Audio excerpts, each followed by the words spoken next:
이 시간 증거할 말씀의 제목은 거짓으로 고발된 바울, 거짓으로 고발된 바울입니다. 부제라고 할 수 있다면 넘겨짚고 비방하지 말라, 넘겨짚고 비방하지 말라입니다.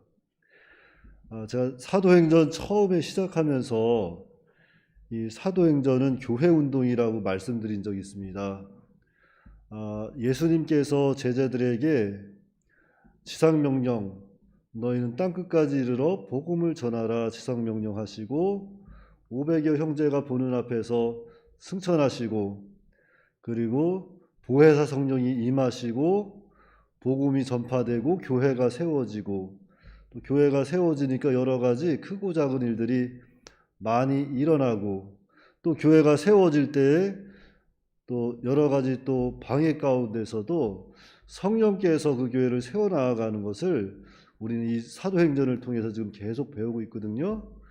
그래서 오늘도 이렇게 또 사도 바울이 또 이방 전도를 통해서 참 어떤 때는 하나님 은혜 가운데 복음이 잘 선포되고 또 그곳에서 잘 안착도 할 수 있고, 근데 대부분 어떤 데서 가서는 복음을 선포하지만 여러 가지 크고 작은 일들, 어려운 일들을 많이 만나보게 됩니다.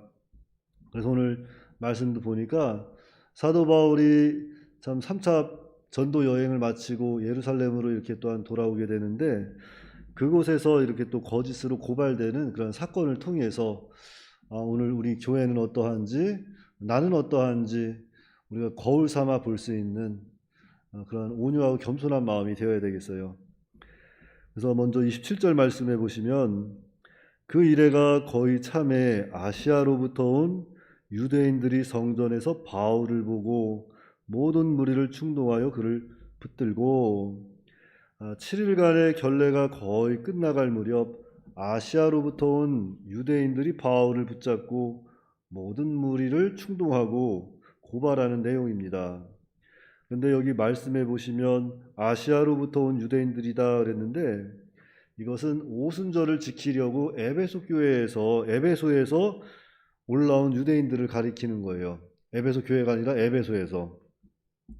전에 바울은 에베소에 머물면서 3년간 복음을 전합니다.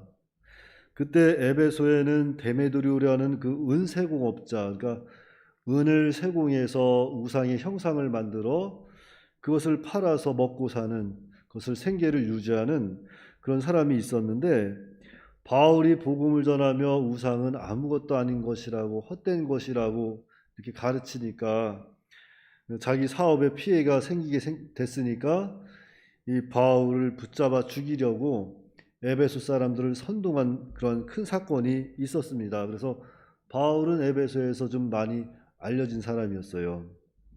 그래서 오순절을 지키려고 이렇게 에베소에서 올라온 유대인들이 바울을 한 번에 보고 이렇게 또 알아볼 수 있었던 것입니다.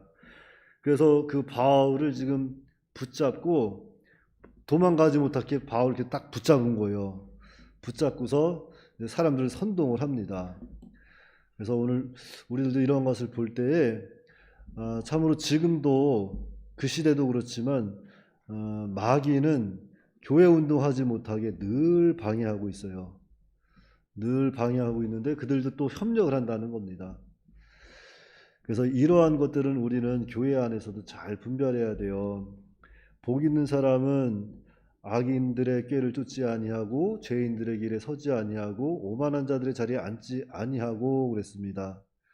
그러니까 악인들의 꾀를 쫓지 아니한다, 즉 악한 자들과 함께하지 않는다는 거잖아요. 또 죄인들의 길에 서지 않는다, 죄인들이 사는 방식대로 살지 않겠다는 겁니다. 아무리 힘들고 어렵고 괴롭더라도 나는 말씀대로 살겠습니다. 복 있는 사람이에요.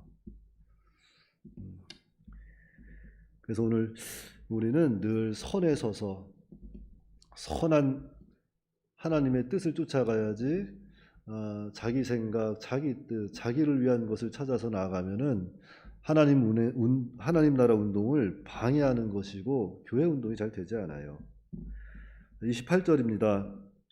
외치되 이스라엘 사람들아 도우라. 이 사람은 각처에서 우리 백성과 율법과 이곳을 비방하여 모든 사람을 가르치는 그 자인데 또 헬라인을 데리고 성전에 들어가서 이 거룩한 곳을 더럽혔다 하니, 자 여기 보니까 유대인들이 바울을 붙잡고 그 바울을 고발한 내용이 나옵니다. 자, 우리 백성과 율법과 이곳을 비방하였다 그랬습니다. 그러니까 이스라엘 백성들은 이스라엘 백성들이 가장 중요하게 여기는 그 사상 세 가지를 가지고 지금 바울을 고발하는 거예요. 먼저는 여기 우리 백성 한 것은 이건 이스라엘 백성들의 그 선민 사상을 이야기하는 겁니다. 우리는 하나님께 택함 받은 백성들이다 해가지고 이 우월감을 가지고 있었어요. 그리고 또 하나는 이 율법 사상. 자, 율법으로는 의로워질 수가 없습니다. 율법은 정말로 구원받은 은혜로 감사로 지키는 것이 율법인데, 이스라엘 백성들은 아직도 율법에 매여서 율법을 지키는 것으로 의로워질 수 있다고 그렇게 여기고, 특별히 또 그 율법은 하나님께서 시내 산에서 모세를 통해 받은 것이기 때문에 그들에게는 아주 굉장히 신성한 것이고 거룩한 것이었던 거예요. 그래서 그 율법 지키는 일은 이들에게 있어서 매우 중요한 일이었던 겁니다. 물론 율법은 지키라고 주신 것이 맞긴 맞지만 그것을 가지고 남을 정죄하고 그것을 가지고 남을 비방하는 일에 사용하려는 것이 아니라 구원받은 은혜로 감사로 나에게 거울 삼아 나에게 지킬 때, 그때 내가 그 말씀을 순종할 때 하나님께서 순종의 복도 주시는 거고 우리를 거룩하게 또 만들어 가시는 겁니다. 그래서 만들어진 만큼 하늘나라 가면 큰 자가 된다 그랬어요. 하늘나라 가면은 해의 영광이 다르고 달의 영광이 다르고 별의 영광이 다르고 별과 별들의 영광이 다 다르다고 했습니다. 우리는 그것을 바라보고 살아야지 율법을 가지고 남을 비방하고 정죄하고 이러면은 그것은 하나님의 사람들로서는 좀 부적합하지 않을까. 율법은 늘 나에게 적용하는 것이다. 우리는 믿음으로 받아야 돼요. 그리고 또 그들에게는 성전 사상이 있었습니다. 성전 사상. 이스라엘 백성들에게 이 성전은 매우 거룩한 곳입니다. 왜냐하면 성전은 하나님과 이스라엘 백성과의 만남의 장소고 예배의 장소입니다. 더욱이 지성소는 그 하나님의 그 임재를 나타내는 곳이기 때문에 그들에게 있어서 성전은 신성한 곳, 거룩한 곳이에요. 그래서 이방인들은 절대 못 들어갑니다. 그래서 그들은 이방인의 뜰이라는 것을 만들어 놓고, 유대교로 개종한 사람들은 성전에는 못 들어가지만 그 이방인 뜰에서 예배할 수 있도록 또 이렇게 또 만들어 놨어요.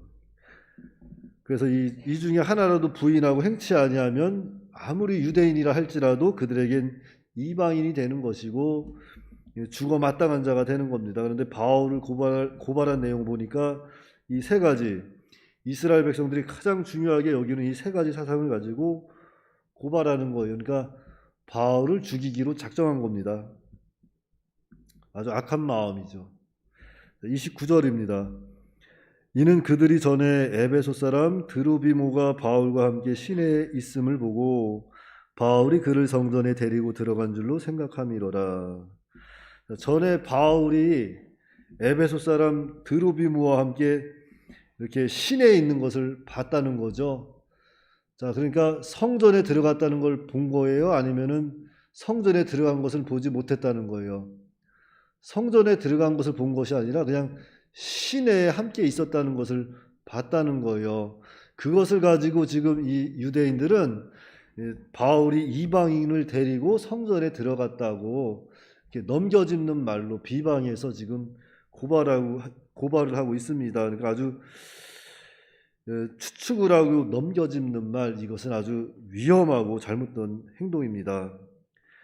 자, 우리가 사람을 꼭 때리고 또 무엇을 도둑질하고 훔쳐야 그것이 죄가 되는 줄 알지만, 사실은 넘겨짚고 추측해서 비방하는 말, 이것은 어찌 보면 사람을 때리고 막 도둑질하는 죄보다 더 큰 죄가 될 수 있습니다.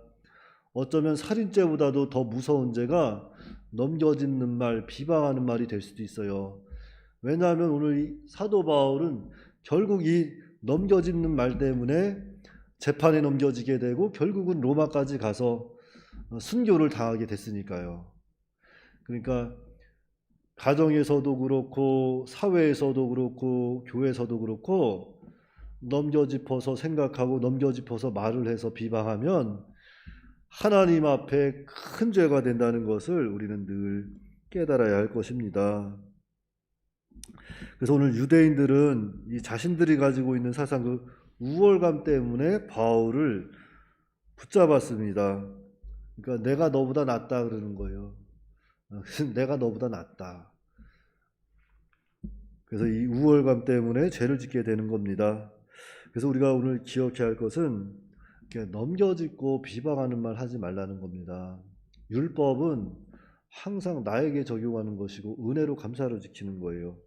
예수님께서 말씀하시기를 마태복음 7장 4절 5절 말씀해 보시면 보라 내 눈 속에 들보가 있는데 어찌하여 형제에게 말하기를 나로 내 눈 속에 있는 티를 빼게 하려 하겠느냐 외식하는 자여 먼저 내 눈 속에서 들보를 빼어라 그 후에야 밝히 보고 형제의 눈 속에서 티를 빼리라. 자, 내 눈 속에 뭐가 있대요? 들보요, 들보. 내 눈 속에 들보가 있고 형제에 있는 건, 형제 눈 속에 있는 건 작은 티래요, 먼지. 그러니까 우리는 내 속에 있는 들보를 바라봐야 돼요. 내 속에 들보가 너무 커다 보니까 형제를 바로 볼 수 없는 거예요. 들보에 가려서. 그러니까 우리는 항상 내 속에, 내 눈 속에 들보가 있다 생각하고 그 들보를 빼려야 합니다. 자, 옛말에도 보시면 똥 묻은 개가 뭐 묻은 게 나무란다 그래요? 네, 겨 묻은 게 나무란다 그러잖아요. 그러니까 똥 묻은 개가 겨 묻은 게 나무라는 겁니다. 그러니까 우리는 항상 하나님의 말씀은 정말 구원받은 은혜로 감사로 내가 지키는 것이고 내가 만들어지는 거예요. 그래서 아까 전에 김은욱 권사님 기도하시는데 그 하나님의 말씀 받을 때 온유하고 겸손한 마음으로 받아서 세상을 이기고 마귀를 이기라고 했습니다. 그러니까 모든 말씀은 내가 받아서 내가 지킬 때 세상도 이길 수 있고 마귀도 이길 수 있는 겁니다. 그러므로 넘겨짚는 말, 비방하는 말 하지 말고 무엇인가 좀 부족한 것이 보여진다면 그를 위해서 기도하고 위로하고 세워주는 그러한 복된 성도, 복된 교회가 다 되어야겠습니다. 기도하겠습니다. 하나님 아버지 은혜를 감사합니다. 오늘 새벽에도 하나님께서 저희들을 인도하여 주시고 또한 교회에서 각 가정에서 예배할 수 있도록 붙잡아 주신 은혜를 감사합니다. 하나님 아버지시여 오늘 사도 바울은 바울이 정말로 이방인을 데리고 성전에 들어가지도 않았지만 유대인들은 이방인과 함께 있다는 것을 보고서 넘겨짚는 말로 비방해서 바울을 이렇게 또한 고소하게 됐습니다. 하나님 아버지 오늘 우리가 하나님의 말씀을 참 오래도록 잘 배우고 이제까지 잘 인도해 오는 가운데 있지만 혹여라도 우리 속에 누군가를 또 미워하고 넘겨짚고 해서 하나님 영광을 가리지 않았나 되돌아보게 하시고 이제는 더욱더 하나님의 사람으로 잘 만들어져서 모든 말씀 모든 율법은 나에게 적용해서 하나님의 사람으로 좀 더 거룩하고 복된 사람으로 자라날 수 있도록 은혜로 역사하여 주시옵소서. 우리 주 예수님의 이름으로 기도하옵나이다. 아멘.